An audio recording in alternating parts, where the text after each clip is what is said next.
Very good morning all of you. स्वागत आहे तुम्हा सर्वांचं आपल्या यूट्यूब चॅनल गुरुकुल स्टडी अकॅडमीमध्ये. तर आज आपण वर्ड प्रॉब्लेम पाहत आहे. यामध्ये आपण ॲप्लिकेशन म्हणजे डे टू डे लाईफमध्ये कशा प्रकारे आपण अरिथमॅटिक प्रोग्रेशन या सिक्वेन्सचा यूज करून डे टू डे लाईफमधले कशा प्रकारे प्रॉब्लेम सॉल्व करू शकतो, तर ते आपण या ठिकाणी वर्ड प्रॉब्लेमच्या सहाय्याने या ठिकाणी पाहणार आहे. पहिला प्रॉब्लेम आहे, on the 1st January 2016 Sanika decides to save ₹10, ₹11 on second day, ₹12 on third day. If she decides to save like this, then on 31st December 2016 what would be her total savings.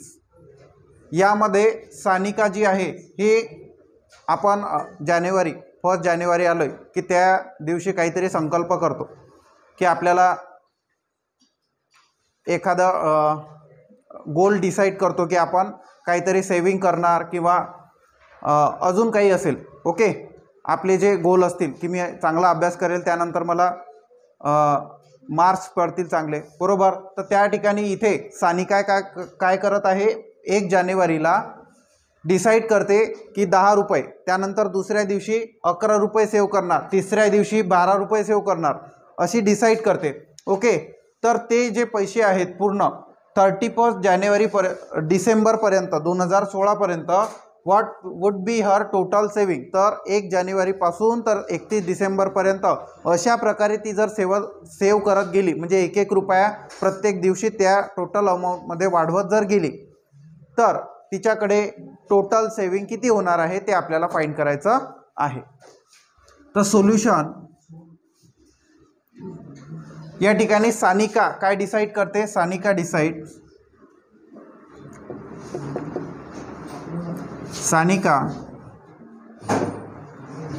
decides to save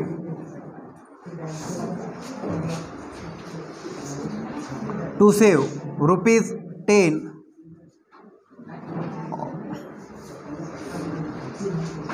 on first day,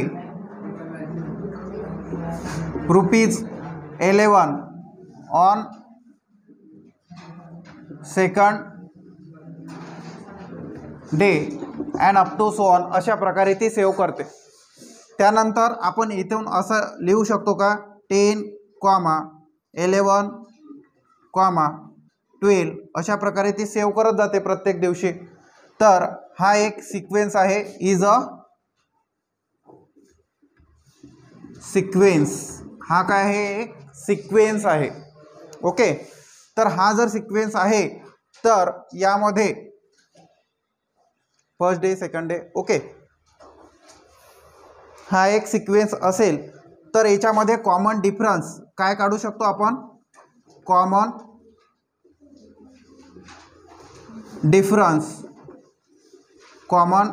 difference D is equal to हा T2 - T1, म्हणजेच common difference काय येणार आहे, 1 येणार आहे. Okay, आणि 1 हा काय आहे, कॉमन डिफरन्स या सिक्वेन्समध्ये इज अ कॉन्स्टंट. कसा आहे, कॉन्स्टंट आहे. म्हणून आपण इथे हा जो सिक्वेन्स आहे हा काय म्हणू, इथे is an AP. Okay, 10, 11, 12, up to so on, हे काय असेल, इज एन AP. आधी तो आपण सिक्वेन्स होता, पण आपण त्याला प्रूव्ह केलं की हा एक अरिथमॅटिक प्रोग्रेशन, ओके, AP आहे. तर आता तुम्हाला माहीत आहे की 2016 हे इयर जे आहे हे लीप इयर आहे. 2016 हे जे इयर आहे हे कसं इयर आहे, लीप इयर आहे. तर एका नॉर्मल इयरमध्ये जे डेज असतात ते किती असतात, 365, परंतु एका लीप इयरमध्ये किती डेज आपल्याला पाहायला मिळतात, 366. आता लीप इयर कसं ओळखाल तुम्ही, ज्या वर्षाच्या शेवटी म्हणजे ज्या इयरच्या लास्ट डिजिटला तुम्ही जर 4ने डिवाइड करू शकत असाल किंवा पूर्ण वर्षाला 4ने आपण डिवाइड जर करत असू तर त्याला आपण काय म्हणत असतो, लीप इयर. आता या 16ला 4ने डिवाइड करू शकतो बरोबर, तर मग हे होणार लीप इयर. कळते का? तर 2016 year 2016 is a leap year. हे कसं इयर आहे, लीप इयर आहे. म्हणजेच इथे नंबर ऑफ डेज किती असतील, 366. म्हणजे n ची संख्या किती असेल, 366. ओके, तर हा n आपल्याला इथे मिळालेला आहे. आणि याच्यावरून आपण सांगू शकतो की हे जर AP असेल तर इथे फर्स्ट टर्म म्हणजे A इज इक्वल टू काय असेल, 10. D इज इक्वल टू काय असेल, 1. बरोबर. आपल्याकडे n आलेला आहे, A माहित आहे आपल्याला, D सुद्धा माहित आहे.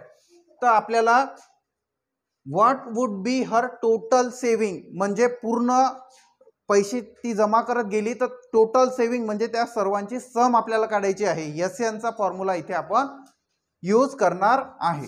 समजत आहे सर्वांना? Yes or no? तर नाऊ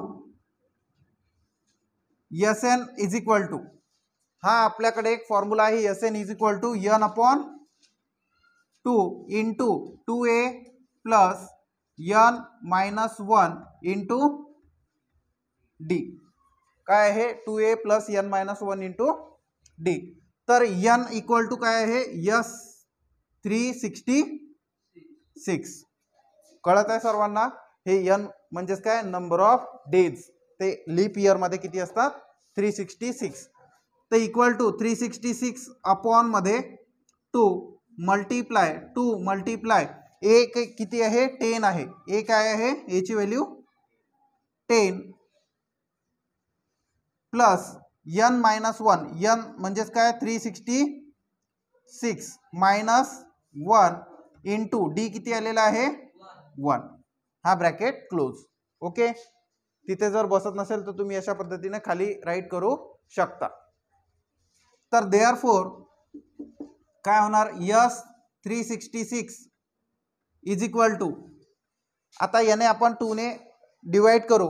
ओके, 2 1 चा 2, 2 8 चा आणि 2 3 चा. कळत आहे?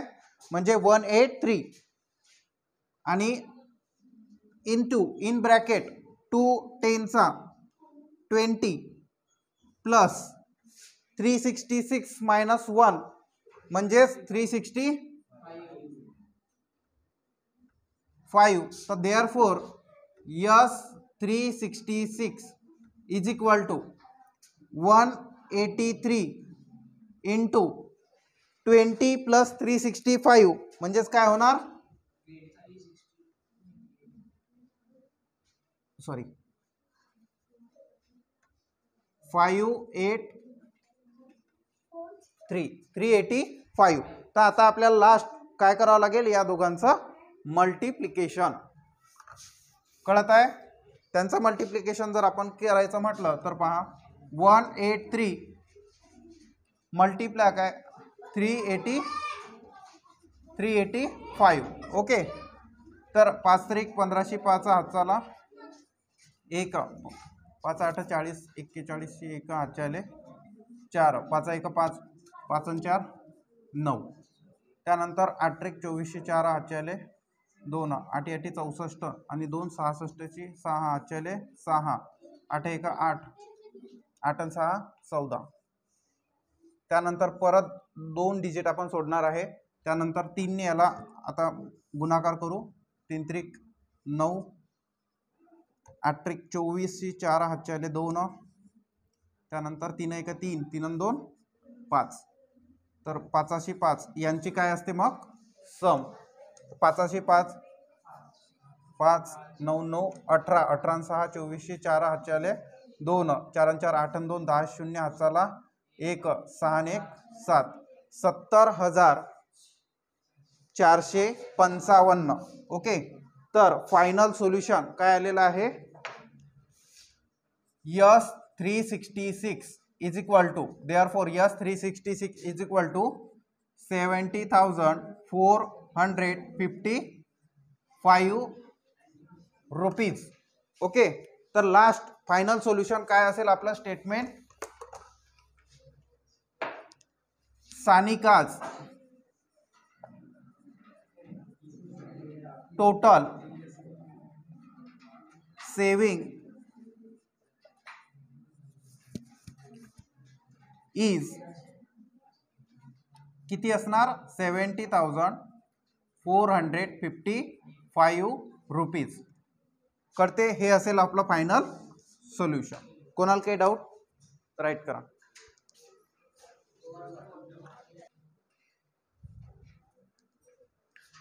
नेक्स्ट क्वेश्चन आहे, a man borrows ₹800 and agrees to repay with the total interest of 1,360 rupees in 12 monthly installments, each installment being less than the preceding one by ₹40. Find the amount of first and last installment. यामध्ये एक व्यक्ती आहे, त्याने borrow केले ₹8,000, म्हणजे उसने घेतले कोणाकडून, आणि तो अग्री झाला to repay with total interest, म्हणजे त्यावरती तो इंटरेस्ट देणार आहे किती रुपीज? 1,360 रुपये. ओके, आणि मंथली इन्स्टॉलमेंट किती? 12. ओके, 12 मंथली इन्स्टॉलमेंटमध्ये त्याला ते पूर्ण रुपये काय करायचे आहेत? पे करायचे आहेत. आणि each installment is being less than the preceding one by 40 rupees. म्हणजे आता जर त्याने 80 रुपये दिले तर त्यानंतर त्याला किती रुपये द्यावे लागतील? 40 रुपीज, कारण की लेस दॅन काय आहे? 40 रुपीज आहे. बरोबर समजत आहे? तर त्याला सोल्युशनमध्ये द टोटल अमाउंट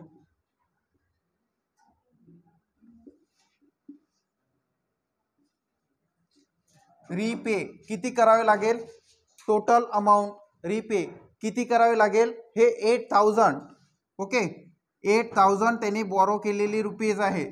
बरोबर, आणि त्याला इंटरेस्ट सुद्धा द्यावा लागेल, म्हणजे त्याच्यामध्ये आपण काय करणार आहे? इंटरेस्ट ॲड करणार आहे. ओके, तर टोटल अमाउंट रिपेड किती होणार आहे? हे ॲडिशन करणार आहे आपण. ओके, 1 + 8 म्हणजेच 9.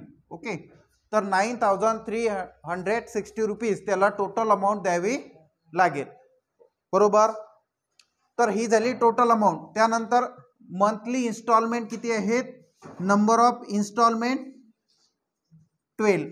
ओके, नंबर ऑफ इन्स्टॉलमेंट किती आहेत? 12 आहे. बरोबर, तर आपल्याला टोटल अमाऊंट माहित आहे, म्हणजे पूर्ण सम माहित आहे आपल्याला टोटल अमाऊंट. तर S12 असं म्हणू शकतो का आपण? S12, therefore S12 is equal to काय असेल?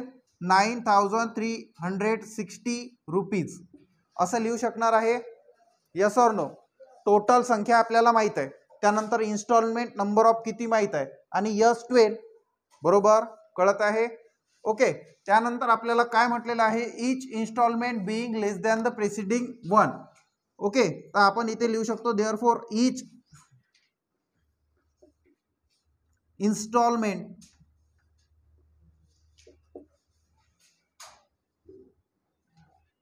is less than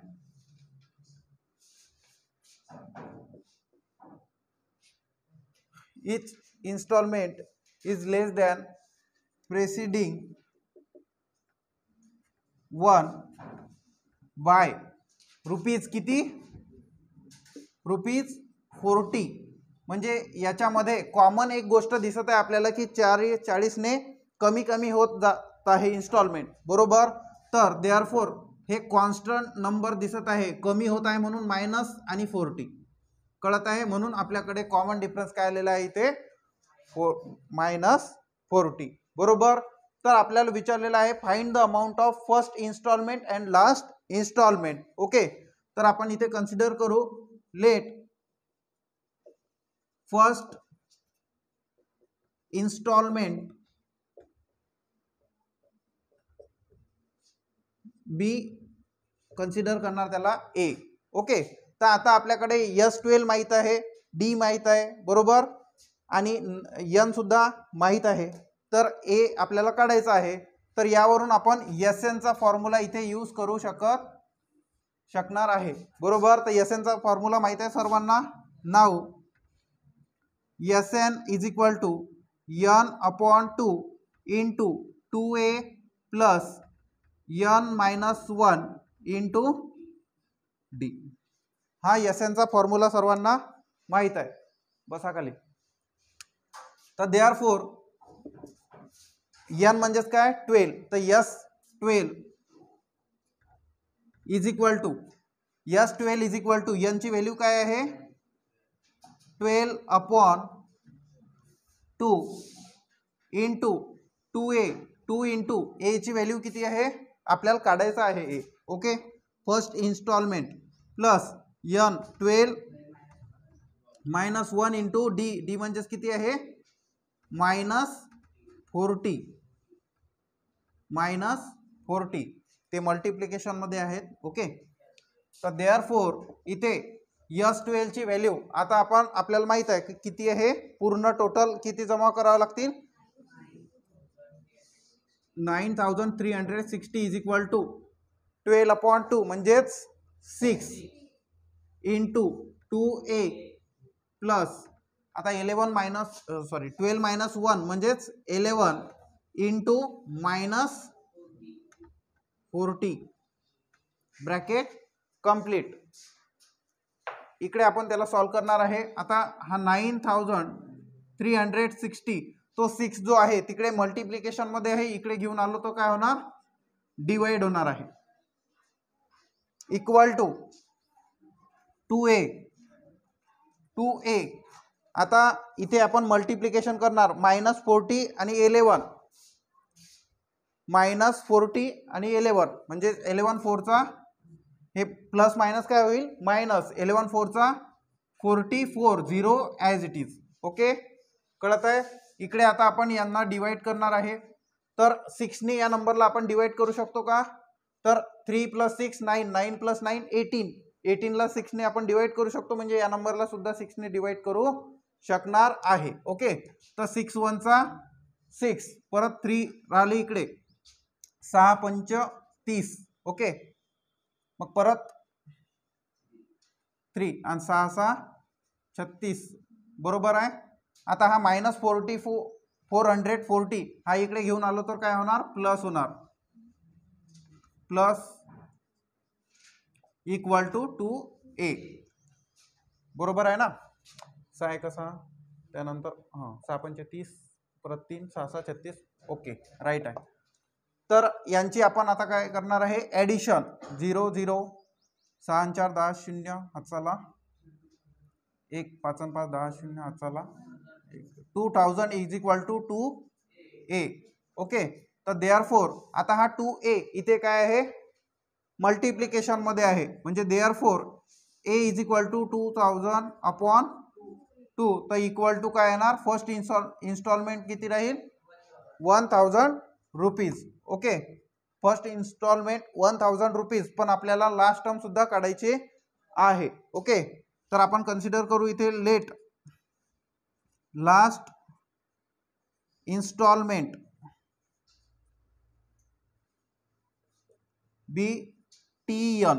last installment म्हणजेच काय असते TN बरोबर.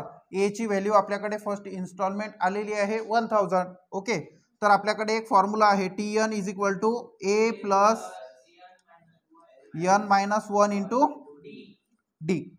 तर therefore TN is equal to आता ए आपल्याकडे आलेला आहे 1000 प्लस n किती आहे 12 - 1 बरोबर. तर 12 - 1 इंटू डी सुद्धा आपल्याला माहित आहे -40 इक्वल टू 1000 प्लस 12 - 1 म्हणजेच 11 into -40 equal to 1000.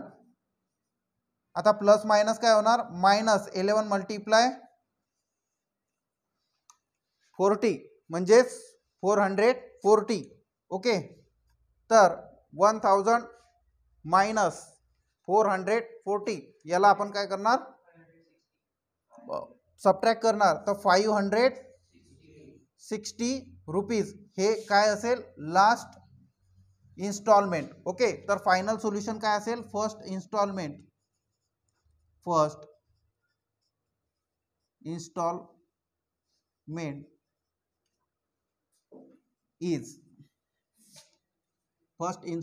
is 1000 rupees and last installment is काय असेल 560 रुपीज. कळलं? राईट करा.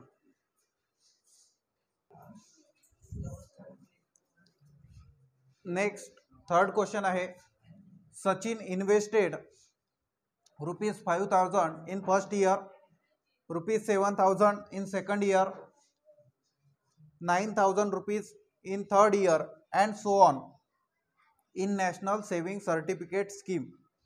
How much amount did he invest in 12 years? तर एक सचिन हा व्यक्ती आहे, याने 5,000, 7,000, 9,000 अशा प्रकारे तो एका नॅशनल स्कीम सर्टिफिकेटमध्ये पैसे इन्व्हेस्ट करत गेला. तर त्याच्याकडे how much amount did he invest in 12 years, तो 12 वर्षामध्ये त्याने किती अमाऊंट इन्व्हेस्ट केलेली आहे. ओके, तर सोल्युशनमध्ये Sachin invest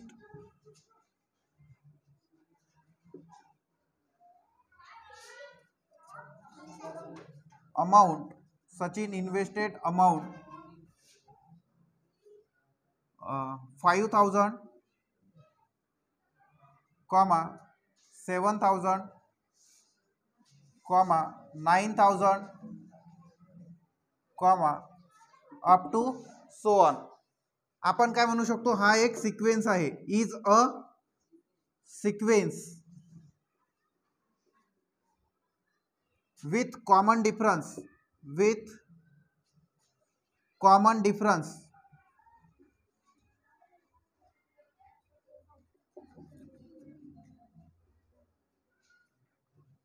D is equal to, आता इथे कितीचा गॅप आपल्याला दिसत आहे 2,000 रुपीजचा आपल्याला या ठिकाणी गॅप दिसत आहे.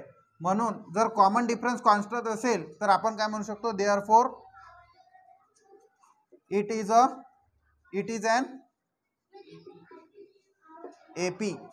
हा काय आहे, एक एपी आहे. तर हा एक एपी असेल तर कॉमन डिफरन्स आपल्याला माहित आहे, तर याच्यावरून आपण ए सुद्धा राईट करू शकतो. ए इक्वल टू 5,000 रुपीज. आणि यन सुद्धा आपल्याला माहित आहे, how much amount did he invest in 12 years, तर यन इक्वल टू सुद्धा किती असेल 12 असेल. ओके, तर हाऊ मच संपूर्ण पैसे किती इन्व्हेस्ट केले म्हणजेच यस 12. ओके, तर यस 12 आपल्याला फाइंड करायचा आहे. कळत आहे, यस ऑर नो? तर इथे आपल्याकडे एक फॉर्म्युला आहे, आपल्याला माहित आहे S N is equal to, काय फॉर्म्युला आहे नाव, S N is equal to N upon 2 into 2a plus N minus 1 into D. तर यस 12 एन इक्वल टू काय आहे 12 आहे. S 12 is equal to 12 upon 6 into 2 into A ची value किती आहे 5,000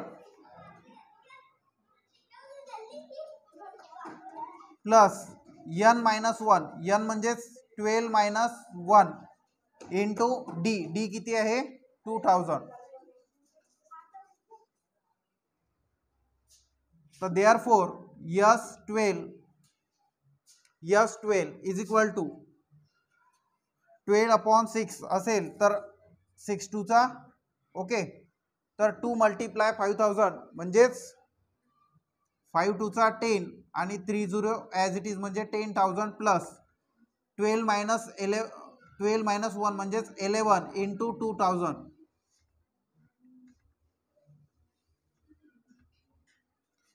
therefore S12 is equal to 2 multiply 10,000 as it is राहणार 10,000 plus आता 11 multiply 2,000 म्हणजे 11 टूचा 22,000.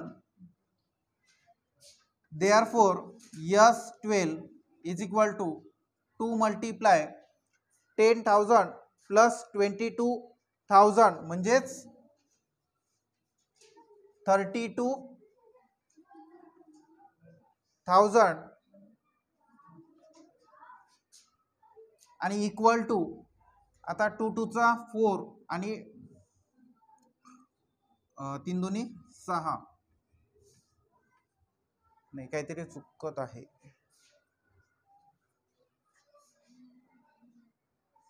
हा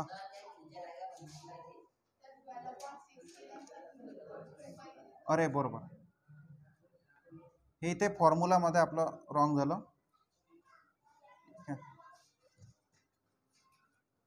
तर याने 6 ने आपण काय करणार याला मल्टिप्लाय करणार. ओके तर 2 6 चा किती होतो 12 होतो. 6 ने आपण याला मल्टिप्लाय करणार. ओके सायन दुनी 12 2 हाताला 1 सायन त्रिक 18 1 19 त्यानंतर हे 3 0 ॲज इट इज राहणार आहे.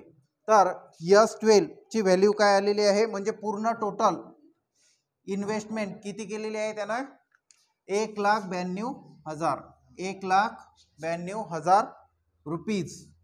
ओके तर फायनल सोल्युशन काय असेल final statement Sachin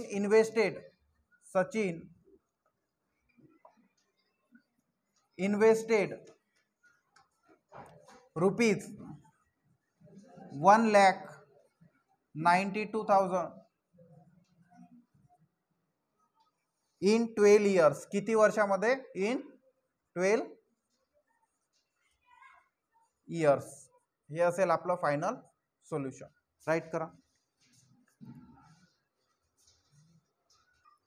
thanks for watching.